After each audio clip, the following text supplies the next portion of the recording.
In this video, I wanted to talk about what it's like daily driving a Dodge Challenger.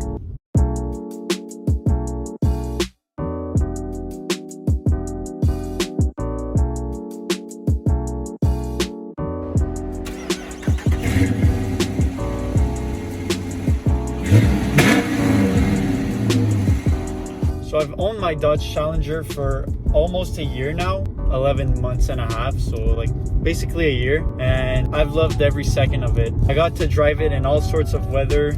If you haven't seen my previous videos, you might not know, but I live in Ontario, Canada. We get all the 4 seasons, with winters full of snow, summers with hot burning days, and some days are like super humid. Like today, I think it was like 34 degrees Celsius, which is that in Fahrenheit, and with all the humidity, it almost feels like 40 degrees Celsius, which is that in Fahrenheit, and that's pretty warm for Canada. So there's a few different topics that I wanted to discuss with the Dodge Challenger, and that I wanted to let you guys know what it's like daily driving. So if ever you're looking to buy a Dodge Challenger, or you just bought a Dodge Challenger RT, this video might help you in some sort of way. So the first thing that I wanted to talk about with daily driving this car is one of the most important thing when you consider buying a daily driver, and that's the fuel economy. So I've done a previous video explaining what my fuel economy was and how much it cost me on gas in 1 year to fill up my Dodge Challenger. So if you haven't checked out that video, go check it out. But just a quick recap. My typical average for my gas economy is 15 liters per 100 kilometers, I'd say, which is that in miles per gallon. And that's sort of high for a daily driver if you compare it to like cars that do 7 liters per 100 kilometers, which is that in miles per gallon. But with this car, like, what do you expect? It has a V8. It can be a gas guzzler, but I don't find it that bad.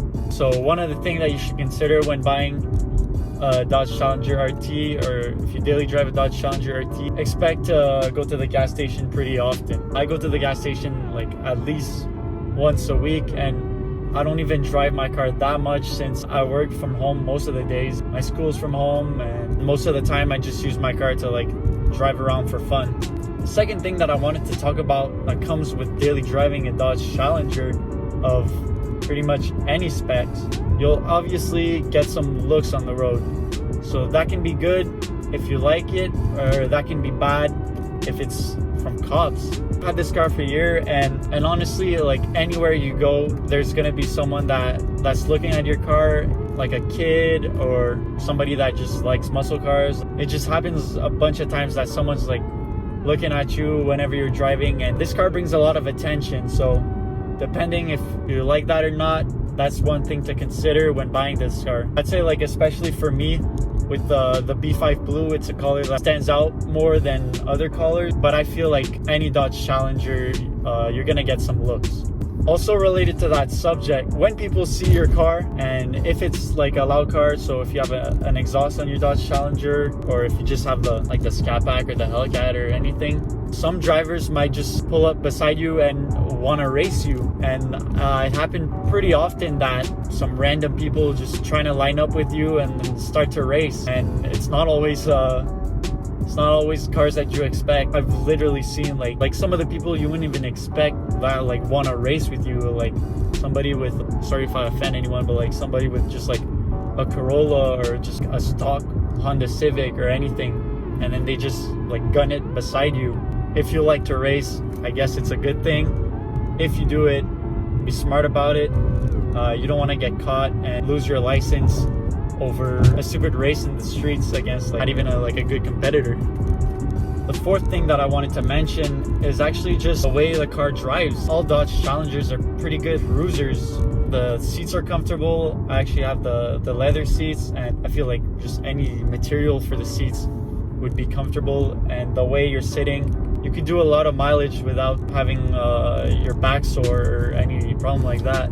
So compared to like other sports cars, or I would say other muscle cars, like the Camaros and the Mustangs are more like sports cars now.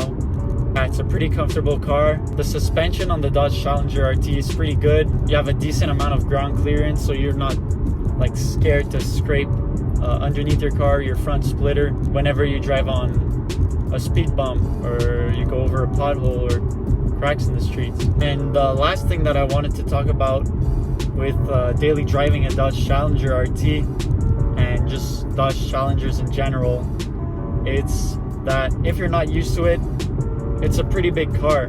It feels wide driving it, but after a while you just get used to it. But it's a big car and it has like a big presence on the street. If you're used to driving a hatchback, it's certainly something that you won't be used to.